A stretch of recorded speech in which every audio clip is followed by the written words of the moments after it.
paradox. Seemingly fewer shoppers walking up and down State Street in Madison these days, but the group that oversees the businesses there says looks can be deceiving.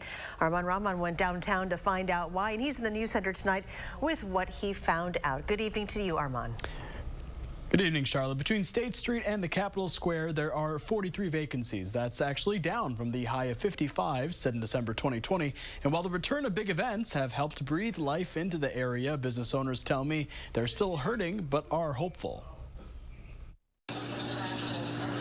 When looking out the window, staff at Michelangelo's Coffee can still picture what State Street in Madison used to look like pre-pandemic.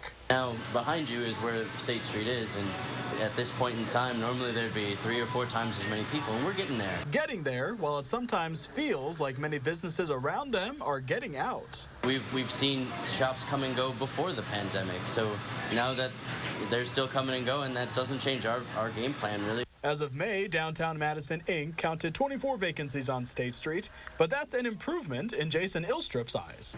We've seen 7 new storefronts open up on State Street in just the last couple of months. We've seen 4 different stores move locations, primarily from a potential new building on the 400 block of State Street. Ilstrup is the president of Downtown Madison Inc.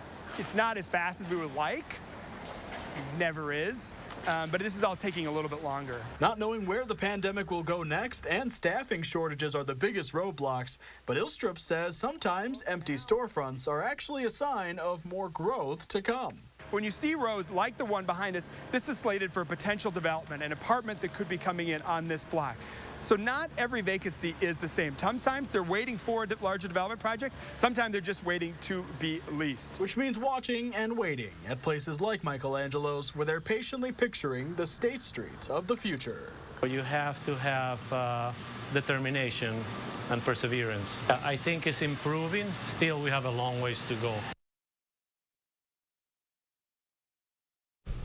Now there are 375 total businesses in the State Street and Capitol Square area.